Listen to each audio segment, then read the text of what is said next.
얼마 전 국군 현역 대위 한 사람이 북한의 간첩 활동을 벌이다가 잡혔습니다.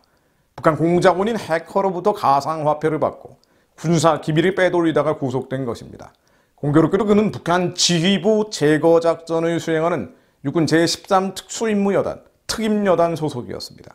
2017년 12월 창설된 이 특임여단은 유사시 김정은을 비롯한 북한 전쟁 지휘부를 제거하는 임무를 맡고 있습니다. 그래서 일명 참수부대라고 불립니다. 참수부대 대위가 간첩 활동을 했다는 것이죠. 근데 사실 이건 그다지 놀라운 일도 아닙니다. 한두 명 간첩의 문제가 아니고요. 주사파라는 널찍한 모판이 한국에 워낙 강성하게 깔려있기 때문에 대한민국의 해체실은 한국교회 해체를 꾀하는 가짜 평화주의자, 가짜 민족주의자, 거짓 인권동가들 끝없이 양산이 되고요. 평양은 이들을 주사파들 가운데 조선노동당에 입당시키는 올무를 던집니다. 여기 기름기처럼 엉겨붙은 자칭 진보 깨시민 집단들, 자칭 깨어있다는 시민들 집단은 팬덤을 만들고요. 거대한 좌파 연합을 형성하고 있습니다. 운동권 출신에서 우파 운동가로 변신한 김문수 전 경기도지사는 이런 말을 한 적이 있습니다. 대한민국은 이미 종북 주사파와 좌파 연합에 넘어갔다라고 말입니다. 그는 전대협 한 총련이 20년간 전국 대학생 학생회 조직과 학생운동을 신속하고 완벽하게 장악했다면서 해마다 수십만의 학생운동권 출신들이 자연스럽고도 필연적으로 사회 각계각층으로 투신한다고 했습니다.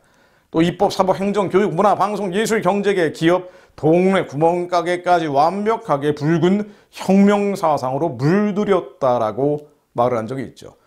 그 황장엽 선생 아시죠? 황장엽 선생의 말처럼 남한의 간첩이 정말 5만 명에 달한다면요. 주사파는 그 몇 배 수에 달할 겁니다. 간첩이 있고 그보다 훨씬 많은 주사파들이 있을 겁니다. 여기 김문수 전 지사가 언급한 것처럼 이른바 좌파 연합 수백만 명을 더하면 대한민국 성한 곳이 많지 않을 것이라는 자연스러운 결론에 도달하게 됩니다. 그게 우리가 지금 목격하고 있는 대한민국이죠. 당연히 군대도 안전할 수가 없다는 논리가 나옵니다. 참수부대 간첩 사건 역시 빙산의 일각일 수 있습니다. 기무사령부, 국가정보원의 공안 기능은 심정지 상태로 빠진 지가 오래입니다. 이건 제가 몸으로 겪었던 일이죠. 예전에도 제가 잠깐 말씀드린 바가 있습니다만은 과거에 이명박 박근혜 정부 당시에 군부대 강연을 400여 회 가까이 했습니다. 많은 간부들과 식사하고 교제했고요. 이야기 나눴습니다. 보수 정권 시절이고 대한민국 장교들임에도 불구하고 군 장성들, 군 장교들, 특히 단기 장교 중에는요. 좌파 좌익 성향들 참 많았습니다. 아예 종북적인 이념을 내비치는 장교도 있었고요. 긴장을 풀고 식사를 하다 보니 이 속에 있는 성향들이 얼핏얼핏 드러나더군요. 한 번은 북한과 주사파 실체에 대해서 강연을 마친 뒤에 대령 계급장을 단 인물과 격노를 벌인 적도 있습니다. 대령인데 말이죠. 연대장급인데 말입니다. 이렇게 얘기하더군요. 우리 진보 세력을 왜 비판하느냐고요. 아니 주사파를 얘기한 건데 우리 진보 세력을 왜 비판하느냐고. 강의 다 듣고 한 얘기입니다. 북한 체제의 평화적 붕괴를 말하니까 극우적인 주장에 동의할 수 없다고 하는 장군이 있다거나 이른바 한반도 평화를 위해서는 자신은 진보다라고 얘기하는 그런 장군도 있었습니다.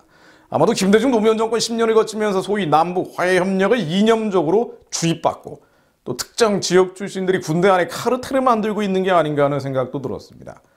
박근혜 대통령 탄핵을 거치고 다시 문재인 5년을 지나면서 이런 흐름은 군대 안에서 더 심해졌을 겁니다. 주사파 입장에서도요.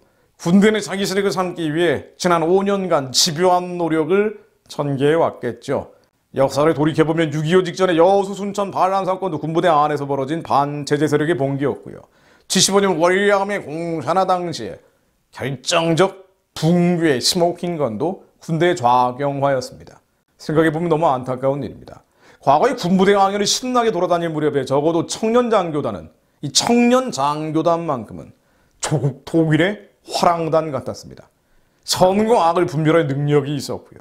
종교 집회가 아님에도 불구하고 제가 비전에 불씨를 넣어주면 북한의 해방과 구원을 위해서 한 목소리로 부르짖었던 사람들이 바로 청년장교단입니다.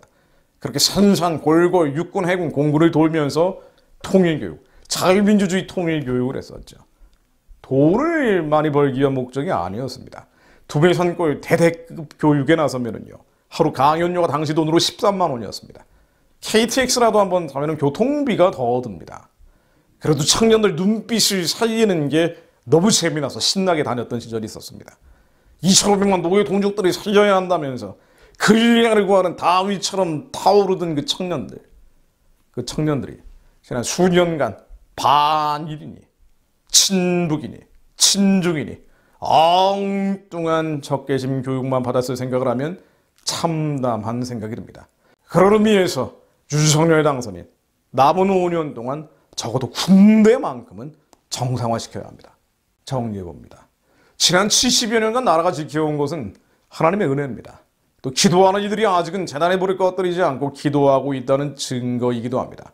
또 이런 북한 주사파, 실은 선교하는 한미족 교회를 무너뜨리기 위해 나라 자체를 무너뜨리려는 사단의 괴계를 무력화하기 위해 우리가 다시 한번 깨달아야 될 것은 결국 악의 본질인 평양 정권이 무너져야 한다는 것입니다.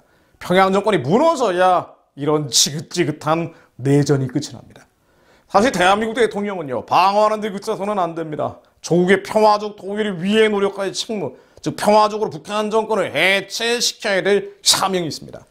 그것을 위해 죽겠다고 결단하는 자가 대통령입니다. 북한 땅의 자유를 전해야 할 사명을 가진 사람이 대통령입니다. 정치적인 순교를 각오해야 합니다.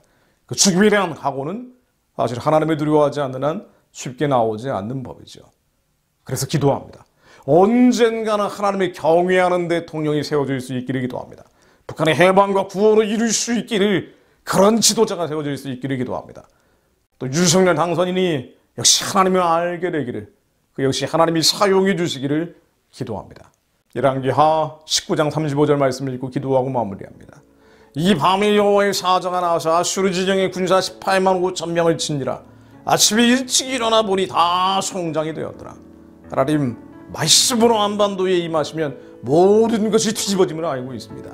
주님의 말씀 앞에 두려워 떠는 자들, 죄와 피 흘리며 싸워 이기며 마귀들을 예수 그리스도의 이름으로 싸워 이기는 자들, 북한의 우상 숭배진을 평화적으로 무너뜨리며 저 땅에 하나님의 성전을 짓는 자들, 우리의 청년들 가운데, 다음 세대 미래 세대 가운데 들불처럼 일어나게 하옵소서.